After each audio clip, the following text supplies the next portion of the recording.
రాష్ట్రంలో భూముల ధరలు భారీగా పెరగబోతున్నాయి. ఈ నెల 18న ప్రారంభమైన భూములు, ఆస్తుల రిజిస్ట్రేషన్ విలువల సవరణ కసరత్తు తుది దశకొచ్చింది. ఆగస్టు 1 నుంచి కొత్త రిజిస్ట్రేషన్ రేట్లు అమల్లోకి వస్తాయని సమాచారం.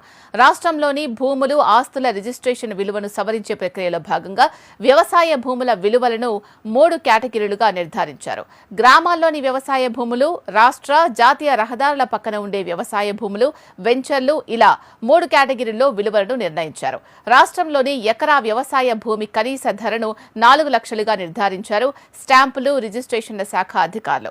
ఏజెన్సీలు మినహా మిగతా ప్రాంతాల్లోనూ ఎకరాకు 4 లక్షల ధరే ఉండనుంది. హైవేల పక్కన ఉండే భూమి ధర 40 లక్షల నుండి 50 లక్షల వరకు పెంచుతున్నారు. వెంచర్లు వేసేందుకు సిద్ధంగా ఉంటే ఎకరా 1 కోటి వరకు ఉండనుంది. నివాస స్థలాల్లో స్క్వేర్ యార్డుకు 1000 రూపాయలు, అపార్ట్మెంట్లో స్క్వేర్ ఫీట్కు 1700 రూపాయలుగా నిర్ణయించారు. ఏజెన్సీ ప్రాంతాల్లో చదరపు